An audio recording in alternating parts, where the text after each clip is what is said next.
Fala, meus queridos vestibulandos, professor Carlinhos, da Maticar Vídeos Matemáticos. Estamos aqui para a segunda aula da playlist Revisão Final para o Enem de 2022.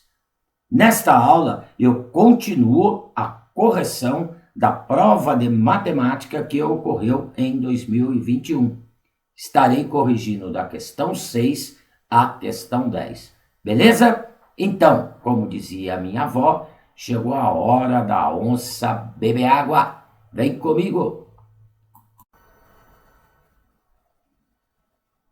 Bem, galera, vamos lá então para a nossa segunda aula, tá? Onde eu estarei corrigindo aí, né? Das questões 6 a 10. Aqui na questão 6, a Copa do Brasil teve até a edição de 2018 15 times diferentes como campeões da competição, conforme apresentado na imagem. Suponho que, como a homenagem aos times campeões, a Confederação Brasileira de Futebol pretenda colocar um painel na sua sede. Esse painel teria 6 linhas, em cada uma delas 5 placas, referente a cada edição da competição. Olha, como ela vai ter 6 linhas, né? E 5 placas em cada uma delas, foram 30 edições da Copa do Brasil até 2018, tá? É que teve times que ganhou mais de uma vez, tudo bem? Com o nome do time vencedor, o brasão e o ano do título. O painel deve ser fabricado de modo que, na primeira linha, só tenha clubes gaúchos. Então, vamos começar a montar aqui, ó, tá? Então, na primeira linha, só vai ter clubes gaúchos. Tá? Então, vou colocar um G aqui de gaúchos. São 5 placas na primeira linha. Só que essas placas elas são referentes, tá, ao ano em que o time ganhou o título. Então, a mudança de ordem aqui, ela é importantíssima, tá? Porque cada um desses quadradinhos representa um ano. Então, se eu mudar a ordem, o time ganhou em ano diferente, são títulos diferentes. O que nós vamos observar de acordo com o quadro aqui? Olha? Então, na primeira linha, só time gaúchos. Nós vamos observar que os times gaúchos, olha, o Grêmio ganhou 5 títulos, tá? Depois nós tivemos o Internacional com 1 título e o Juventude aqui, que é outro time do Rio Grande do Sul, com mais 1 título. Então, olha, eu tenho um total de 7 títulos para ser distribuídos aqui em 5 placas, tá? São 7 títulos para ser distribuídos em 5 placas. Como nós estamos referindo ao ano, a mudança de ordem é importante. Então, aqui eu teria um arranjo de 7 títulos para 5 posições. Ok? Bem, então está aqui distribuído a primeira linha. Primeira linha, só os times gaúchos, Internacional, Grêmio e Juventude. Na segunda linha, apenas os times cariocas, tá? Então, olha, carioca, C de carioca, vão ser distribuídos 5 placas aqui, na segunda linha, só para os times cariocas. O que nós vamos observar? Que os cariocas aqui, olha, foram 3 títulos para o Flamengo, 1 título para o Vasco, tá? E 1 título para o Fluminense. Então, são 5 títulos para ser distribuídos em 5 posições. Então, olha, aqui como a ordem é importante, porque cada posição representa um ano diferente em que tenha ganho o título, né? Então, eu teria aqui uma permutação, porque a mudança de ordem é importante, de 5 posições para 5 títulos. Bem, na terceira linha, Vamos lá, a terceira linha somente times mineiros. Então, olha, os mineiros vão entrar aqui na terceira linha. São 5 placas para distribuir aqui os títulos dos times mineiros. Vamos ver a quantidade de títulos mineiros? Olha, os mineiros estiveram aqui 6 títulos com o Cruzeiro e 1 título com o Atlético. Então, olha, na terceira linha, eu teria aqui um arranjo, tá, de 7 títulos para distribuir em 5 posições. Que, repetindo de novo, a mudança de ordem é importante. Na quarta linha, olha bem, na quarta linha, os times paulistas. Então, vamos pôr um P de paulista aqui, ó, quarta linha. São 5 placas para distribuir os títulos para os times paulistas. Ok? Tá? Então, olha, os paulistas ganharam aqui 3 títulos com o Corinthians, mais 3 aqui com o Palmeiras, tá? Vai dar um total de 6 títulos aqui, mais 1 com o Santos, 7. Teve mais 1 título aqui, tá? Com o Santo André e 1 com o Paulista de Jundiaí. 1 com o Santo André e 1 com o Paulista. Então, eu vou distribuir aqui um total de 9 títulos para 5 posições. Então, aqui seria um arranjo de 9, 5 a 5. Até agora, já foram distribuídas 20 placas de um total de 30. Então, vão sobrar para os demais títulos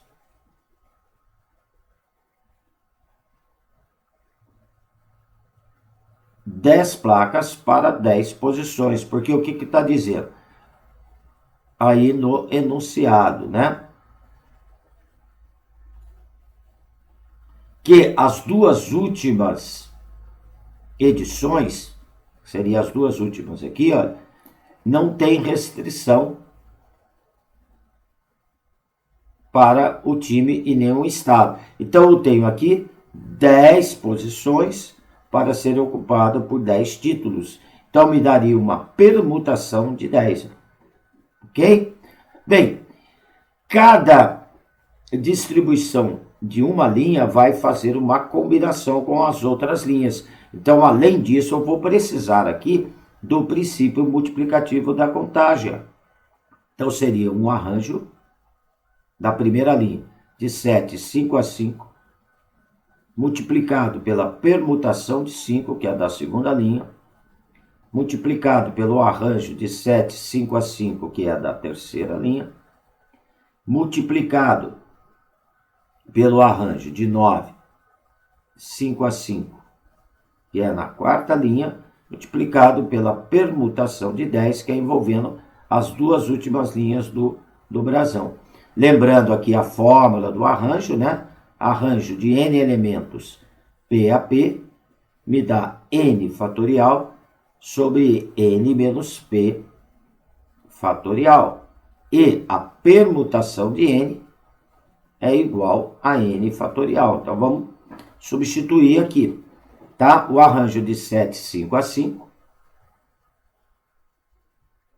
vai me dar 7 fatorial sobre n menos p, 7 menos 5, 2 fatorial, que multiplica 2 fatorial. Permutação de 5, 5 fatorial. Arranjo de 7, 5 a 5, vai dar 7 fatorial sobre 7 menos 5 fatorial, dá 2 fatorial, que multiplica. O arranjo de 9, 5 a 5, vai me dar 9 fatorial sobre 4 fatorial, de 9 menos 5 dá 4, multiplicado pela permutação de 10, que vai me dar o 10 fatorial, tá? Bem, aí pergunta qual, né, a expressão que determina a quantidade de painéis diferentes que a CBF poderá montar. Vocês vão observar que nós não temos esta opção aqui nas alternativas. Esta questão ela foi anulada, tá? Porque não tinha essa opção como alternativa, tudo bem? Então, ficar esperto que nessa questão, galera, né, a distribuição aqui nas placas era de acordo com o ano. Então, a mudança de ordem ali no ano, na posição que está, o time estaria ganhando um título em ano diferente. Então, isso contaria como sendo um resultado diferente. Tudo bem? Então, vamos lá para a nossa próxima questão, a questão 7. Bem, aqui na questão 7 foi passado o seguinte. O organizador de uma competição de lançamento de dados pretende tornar o campeonato mais competitivo. Pelas regras atuais da competição, numa rodada, o jogador lança 3 dardos e pontua caso acerte pelo menos um deles no alvo. Então já tem 3 dardos, né? Vamos anotar isso daqui que é importante. O organizador considera que, em média, os jogadores têm, em cada lançamento, um meio de probabilidade de acertar o dardo no alvo. Olha, se a probabilidade de acertar, vamos chamar aqui o PDA, probabilidade de acertar, considerando aqui PDA, probabilidade de acerto é o meio, então a probabilidade dele errar, gente, isso daqui a gente já vai considerando, também vai ser um meio. Porque somando a probabilidade de acerto com a probabilidade de erro, tem que dar igual a 1, que é o 100%. Correto? Vamos lá, continuando. A fim de tornar o jogo mais atrativo, planeja modificar as regras de modo que a probabilidade de um jogador pontuar, então a probabilidade dele acertar em uma rodada seja igual ou superior a 9/10. Para isso, decide aumentar a quantidade de dardos a serem lançados em cada rodada. Com base nos valores considerados pelo organizador da competição, a quantidade mínima de dardos que devem ser disponibilizados em uma rodada para tornar o jogo mais atrativo é... Gente, olha bem, se ele já tinha 3 dardos, uma coisa que a gente já descartaria aqui, ó, era a resposta à alternativa A, que aqui está falando 2 dardos, olha, né? Então, a alternativa A, ela já estaria fora. Tudo bem? Então, olha, vamos fazer o seguinte aqui. Vamos chamar de N o número de dardos que vai ser disponibilizado. Tá? Bem, lá da probabilidade, nós sabemos o seguinte, ó, que a probabilidade de acertar mais a probabilidade dele errar, né, tem que ser igual a 100%, que é igual a 1. Tudo bem? Bem, o que está pedindo aqui, ó? A fim de tornar o jogo mais atrativo, pretende modificar as regras, de modo que a probabilidade de um jogador pontuar em uma rodada seja igual ou superior a 9/10. Então, a probabilidade dele acertar seria igual a 1 menos a probabilidade dele errar. Tá? Essa é a probabilidade de acerto. Eu quero que essa probabilidade seja maior ou igual a 1/10. Então, olha, 1 menos a probabilidade de errar, que vai me dar a probabilidade de acerto, isto tem que ser maior ou igual a 9/10. Que a probabilidade de acerto é o 100% menos a probabilidade de errar. Tá? A probabilidade de erro, então, em N lançamentos, como a probabilidade dele errar em um lançamento é meio, em N lançamentos, vai ser 1 meio elevado a N, tá?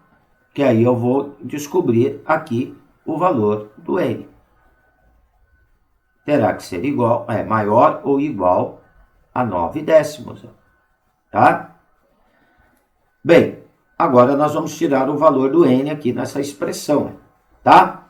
O mais 1 passo para a esquerda, subtraindo 9 décimos, tá? Então, o que vai sobrar aqui para a gente? Menos 1 meio elevado a N, maior ou igual, tá? Passo 1 subtraindo 9 décimos, 9 décimos menos 1 vai me dar menos 1 décimo. Ok? Olha, como o termo que acompanha ali, para poder descobrir o valor do N, está negativo, vamos multiplicar aqui por menos 1. Ao multiplicar essa expressão por menos 1, lembrando que inverte o sinal. Então vai ficar 1 sobre 2 elevado a N, menor ou igual a 1 décimo. Lembrando que 1 elevado a qualquer potência é 1. Né? Então, 1 elevado a N será igual a 1. 2 elevado a N menor ou igual a 1 décimo. Agora, nós cruzamos aqui a multiplicação, tá? Então, o que eu vou ter aqui? Olha, que o 2 elevado a N terá que ser maior ou igual a 10, tá? Então, qual o número que eu tenho que elevar o N? O valor mínimo, tá? Que eu tenho que elevar o N, porque eu quero a quantidade mínima de dardos. Então, qual é o valor mínimo que eu tenho que elevar o 2 para obter um número maior ou igual a 10? Observa que não pode ser o 3, porque 2 ao cubo vai me dar 8. Então, teria que ser uma quantidade acima de 3. Como eu quero a quantidade mínima, teria que ser o N igual a 4, porque 2 a 4 vai me dar 16. E essa quantidade tem que ser igual a um número inteiro. Então, daqui eu vou tirar que o meu N, a quantidade mínima, terá que ser igual a 4. A resposta aqui, então, se encontra na alternativa B de bom, B de bola. Tudo bem? Tá? Então, lembrando aqui, olha, que o que é importante nesse exercício, né? Nós sabemos que a probabilidade de acerto mais a probabilidade de erro terá que ser igual a 1. Tudo bem? Vamos lá para a próxima questão. Bem, aqui na questão 8, então, estava dizendo o seguinte, ó. O Atomium, representado na imagem, é um dos principais pontos turísticos de Bruxelas. Ele foi construído em 1958 para a primeira grande exposição mundial depois da Segunda Guerra Mundial, a Feira Mundial de Bruxelas. Trata de uma estrutura metálica construída no formato de um cubo. Vou marcar aqui que tem um formato de um cubo, lembrando que um cubo tem 8 vértices. Né? Essa estrutura está apoiado por um dos vértices sobre uma base paralela ao plano do solo. E a diagonal do cubo, contendo esses vértices, é ortogonal ao plano da base, centradas nos vértices deste cubo. Foram construídas 8 esferas metálicas. E uma outra foi construída centrada no ponto de intersecção das diagonais do cubo. As 8 esferas sobre os vértices são interligadas segundo as suas arestas. A esfera central se conecta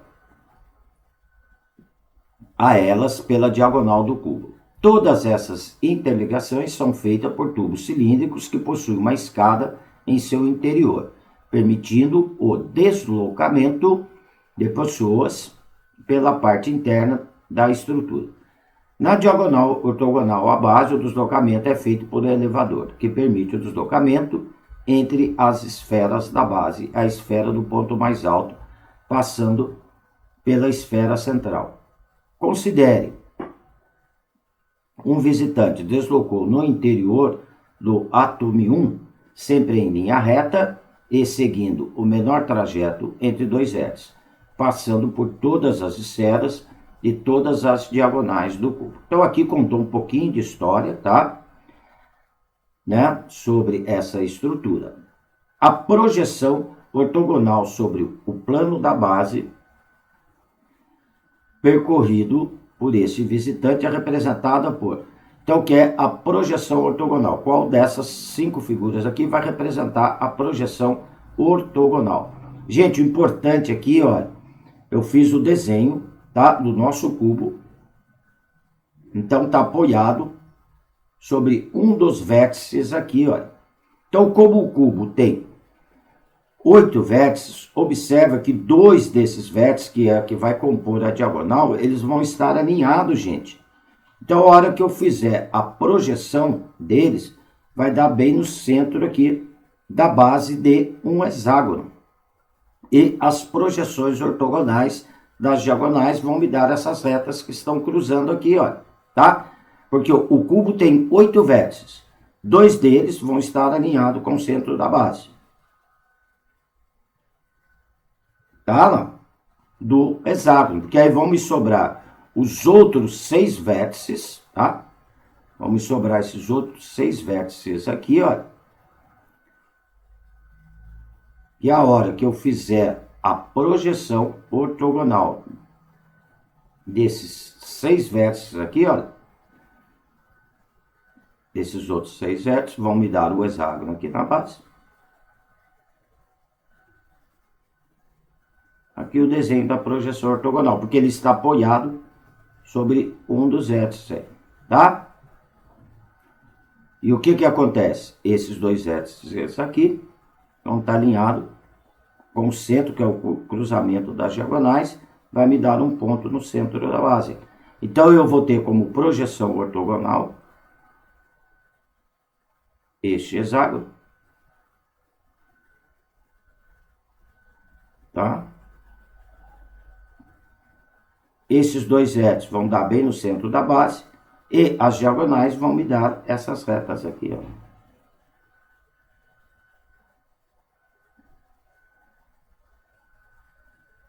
Aqui está o desenho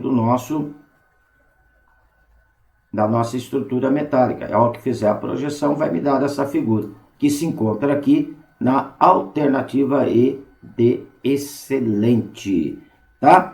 Então, é um exercício aí de geometria espacial envolvendo projeção ortogonal. Tem que tomar cuidado no caso desse exercício, porque ele está apoiado sobre o vértice, tá? Vamos lá para a próxima questão. A próxima questão, aqui a questão 9 também, aí foi da prova de 2021, né? Está dizendo o seguinte, olha, num octaedro regular, 2 faces são consideradas opostas quando não tem nem arestas, nem vértices em comum. Então, isso daqui é importante. Quando que elas são consideradas opostas? Quando não tem arestas e nem vértices em comum. Tudo bem? Na figura, observa-se um octaedro regular. O octaedro regular, né, é aquele poliedro, né, aonde ele é formado por 8 triângulos equiláteros ali, as faces. E uma de suas planificações, na qual há uma face colorida na cor cinza escuro e as outras 4 faces numeradas. Então está aqui o nosso octaedro e está aqui a sua planificação à direita. Qual ou quais faces ficarão opostas à face na cor cinza escuro? quando o octaedro for construído a partir da planificação dada. Olha, galera, vamos considerar que para facilitar, nós vamos pegar qualquer uma dessas faces, tá? E vamos marcar aqui, qualquer uma das faces aqui planificada, vamos marcar no octaedro. Eu vou pegar aqui como se fosse a face 2. Tá? Observa que ela faz divisa com a 1, a 3 e a 4. E tem um vértice em comum, tá? Com as faces 1 e 3. Eu vou colocar como se fosse a face 2 aqui, ó. Essa face aqui da frente. Tá? Então, observa que a esquerda dela está a face 1. Então, a face 1 estaria aqui, ó. É onde eu estou riscando. Tá? Aqui estaria a face 1. À esquerda. E a direita dela aqui, ó. Onde eu estou riscando, estaria a face 2. Tudo bem? E observa que pela planificação, logo abaixo, estaria a face 4. Então, a face 4, galera, ela estaria aqui, ó. Mudar de cor. Vocês enxergarem melhor aqui. Aqui estaria a face 4. Está logo abaixo da face 2. E observa aqui, olha, que a face 4, vou numerar essas outras faces aqui, vou chamar de 5, 6 e 7. Observa que a face 4 tem um vértice comum pela planificação com 5, 6 e 7. Então, 5, 6 e 7, olha, tem um vértice comum com a face 4. Tá? Então, olha, as outras faces estariam aqui em torno da parte de baixo do nosso octaedro aqui, ó. Aqui em volta, aqui embaixo. Ok? Então, eu poderia ter aqui, olha, ó, a 5 aqui, a 6 aqui do lado, ó, e a 7 lá atrás.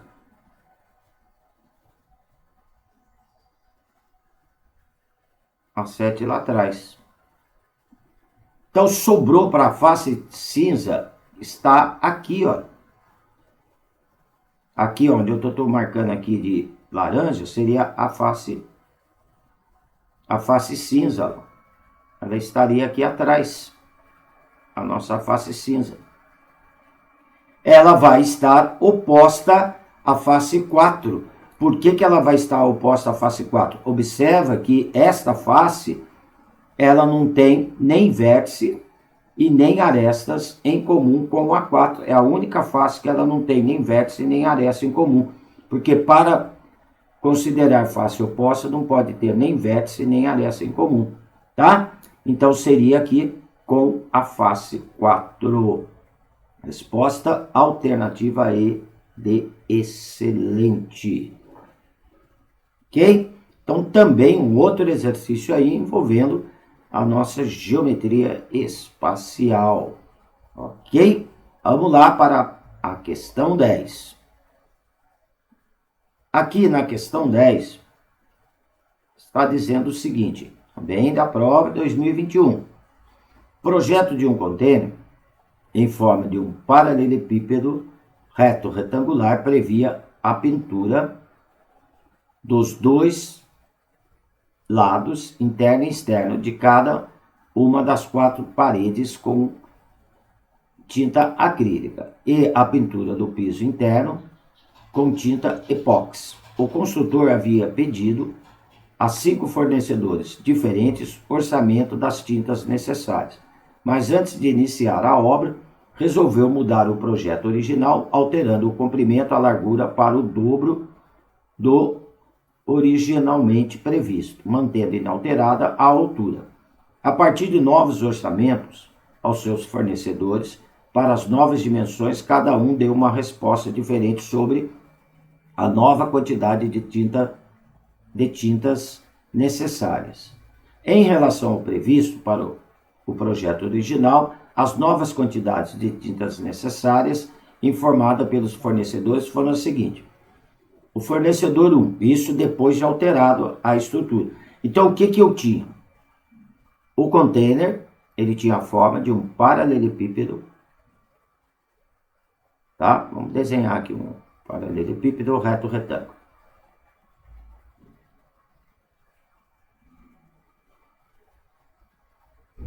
Tá?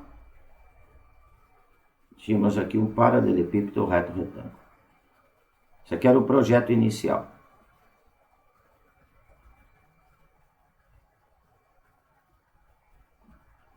Ok? Então, eu vou chamar aqui o comprimento de A, a largura de B e a altura de C.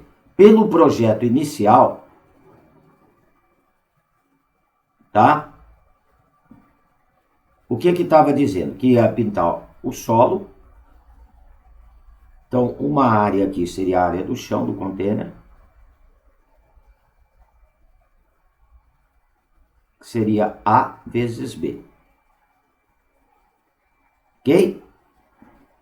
Depois, as 4 paredes de contorno aqui, ó. Observa que a parte das paredes do container, o projeto inicial, parede. Eu vou ter aqui essas 2 paredes, frente e fundo, que tem medidas A por C, tá? Então, seria 2, que multiplica A vezes C. Mais as 2 paredes laterais, aqui a lateral da direita e a lateral da esquerda, que mede B por C. Então, as paredes mais 2 BC. Ok? Então, isso é o que estaria gastando de tinta inicialmente, tá? Aí, o que foi feito, né? Ele dobrou o comprimento, tá? E a largura original. Vamos ver o que vai acontecer com essas áreas. Olha, se ele dobrou, vou multiplicar aqui, então, o comprimento vai ser 2A, a largura 2B, e manteve a altura. Então, a nova área, o chão, vai ser 2A vezes 2B, vai dar 4AB. E as paredes laterais? Olha, eu vou ter 2 paredes medindo 2A por C, que é frente e fundo, tá? Então, as paredes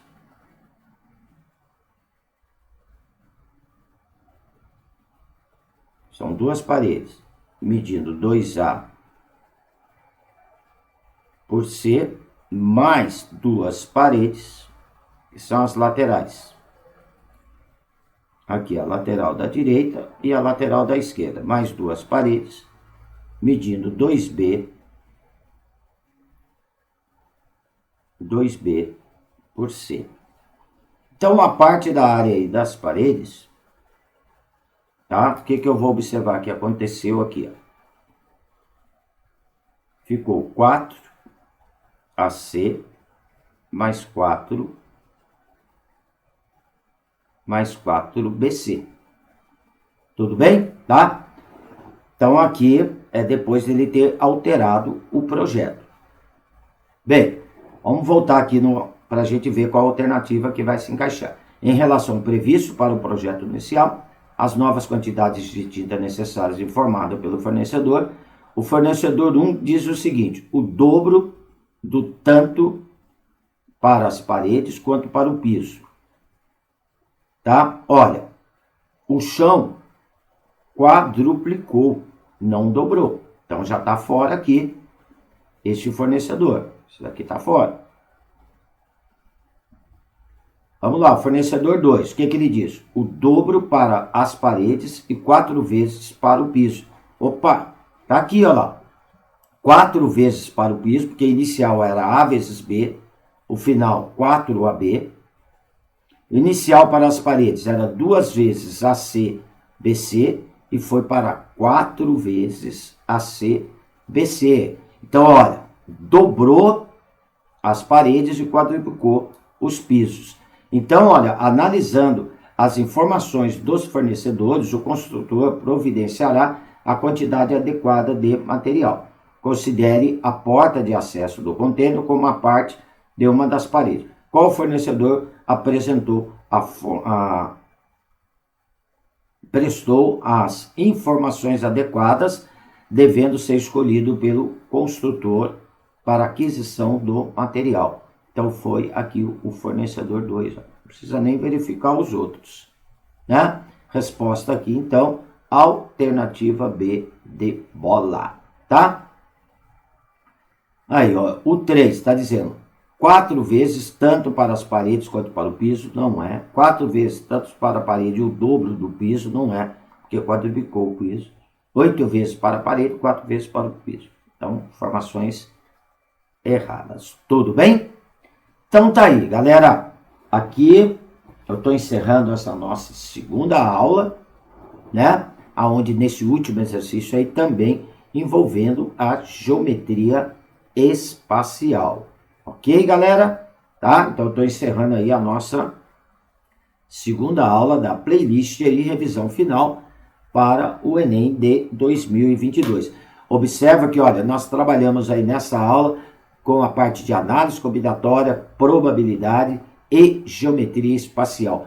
Você encontra aí no meu canal playlists completíssimas envolvendo análise combinatória, probabilidade do básico ao avançado, também toda a parte da geometria espacial.